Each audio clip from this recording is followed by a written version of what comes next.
A 5-year-old boy in Tokyo has just broken his younger sister's favorite toy. It was an accident. He knows it. She is crying. And his mother kneels down in front of him, not to scold, not to demand an apology, not to explain why what he did was wrong. She asks him one question. A question so specific, so psychologically precise, that researchers who have studied Japanese child-rearing have spent years trying to understand why it works as well as it does. She doesn't ask, "What do you say?" She doesn't ask, "How do you think that made her feel?" She asks something that has no clean equivalent in the English language. Something that points not at the behavior, not at the consequence, not even at the other person's feelings, but at something far deeper. Far more lasting. Far more powerful. By the end of this video, you will know exactly what she asked. You will understand the neuroscience behind why it works.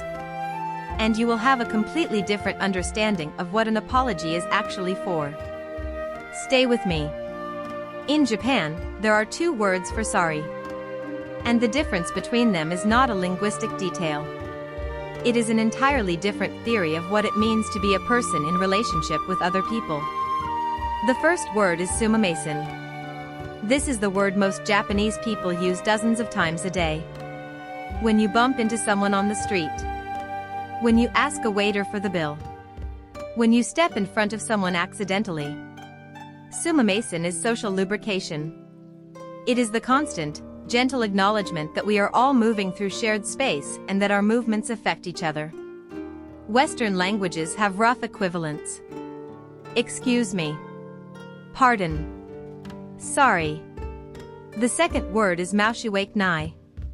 And this one has no equivalent in English at all. Moushiwake nai translates literally as "there is no excuse for what I have done."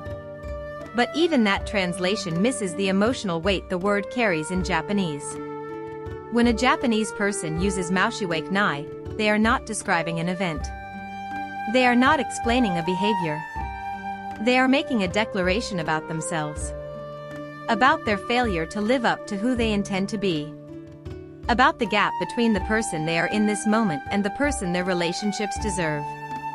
It is not an apology about an action. It is an apology about a self. And Japanese parents, from the earliest years of childhood, teach their children the difference. Here is why this matters neurologically. And this is the part that genuinely changed the way I think about how we teach children to apologize. When a Western child is prompted to say sorry, tell your sister you're sorry, what is actually happening inside that child's brain? Researchers at the University of Michigan who study moral development in children have documented this carefully. In most cases, what happens is a social compliance response. The child produces the word because the parent requires it, because it ends the conflict, because it restores social peace. The word sorry, in this context, carries almost no cognitive or emotional content.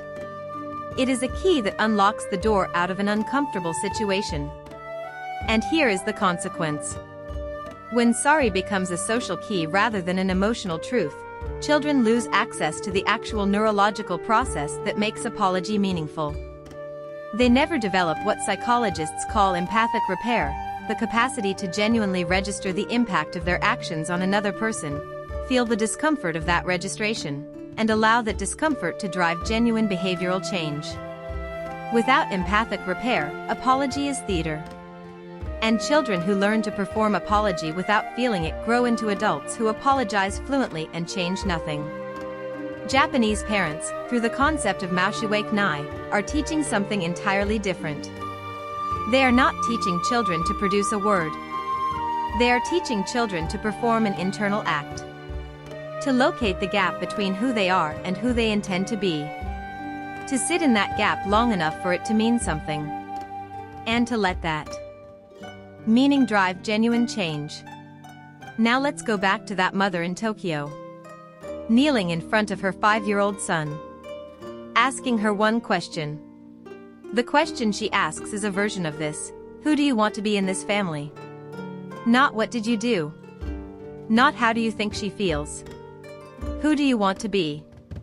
That question does something extraordinary to a child's developing brain. It bypasses the compliance circuit entirely.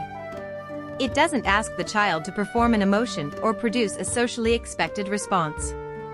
It asks the child to access something real, their own emerging sense of identity, their own understanding of what kind of person they are trying to become. And here is what happens when a child answers that question honestly, even imperfectly, even with a 5-year-old's stumbling vocabulary. They are not just apologizing. They are constructing themselves. They are building, in real time, the narrative of who they are, a person who cares, who tries, who falls short sometimes, and who chooses to repair. Developmental psychologists call this narrative identity formation. And research consistently shows that children who develop a coherent, values-based narrative identity in early childhood show significantly stronger emotional regulation, greater empathy, and more consistent prosocial behavior across their entire development, not because they were punished into compliance, but because they were invited into selfhood. There is a third element of Japanese apology culture that Western parenting rarely discusses. And it may be the most counterintuitive piece of all. In Japan, after a child has genuinely apologized, not performed, but genuinely apologized, the matter is considered closed. Completely. The parent does not return to it. Does not reference it the next day as a teaching moment. Does not bring it up when the next conflict arises. The repair is treated as real. The relationship is restored to its full warmth and forward momentum. This is in sharp contrast to a common Western pattern where a child's misbehavior becomes a data point that is referenced repeatedly. Remember what happened last time? Long after the original apology was made. What repeated referencing does to a child's sense of self is damaging in a way that is rarely acknowledged. It communicates that the apology didn't count. That repair is not actually possible. That the child is defined by their worst moments rather than by their capacity to move beyond them. Japanese parents, by treating genuine repair as complete, send the opposite message. You apologized. You meant it. We are whole again. Now move forward as the person you said you want to be. That message, repair is real, you are not your mistakes, forward is available, is one of the most neurologically protective things a parent can consistently offer a child. It builds what psychologists call repair confidence, the deep belief that relationships can be broken and fixed, that love is not permanently revocable, that the self is not permanently damaged by failure.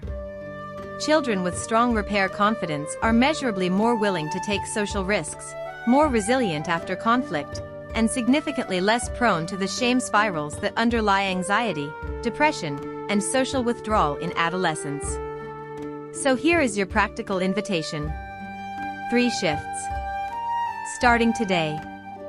First, the next time your child needs to apologize, resist the prompt. Don't say, tell them you're sorry. Instead, get down to their level and ask one question. Something like, is this how you want to treat the people you love? Let them answer. Let it be slow. Let it be real. Second, when your child does apologize genuinely, receive it as real. Say so explicitly. We're good. I love you. Let's move forward. Mean it. Third, stop referencing closed matters. When a genuine repair has been made, let it be made. Don't carry the ledger forward. Trust the repair. Moushiwake nai is not a word. It is a practice of becoming. It teaches children that they are not fixed things who produce fixed behaviors. They are growing things who can choose, fall short, repair, and choose again. That belief, internalized early, practiced consistently, received as true by the people who love them most, is the foundation of a conscience. Not the conscience that behaves because it fears punishment. The conscience that behaves because it knows who it wants to be. And that is the only kind that lasts. If this video shifted something for you, share it with one parent who needed to hear it. Subscribe. Every week we go deep into the real psychology of how the world's greatest cultures raise children built to last. See you in the next one.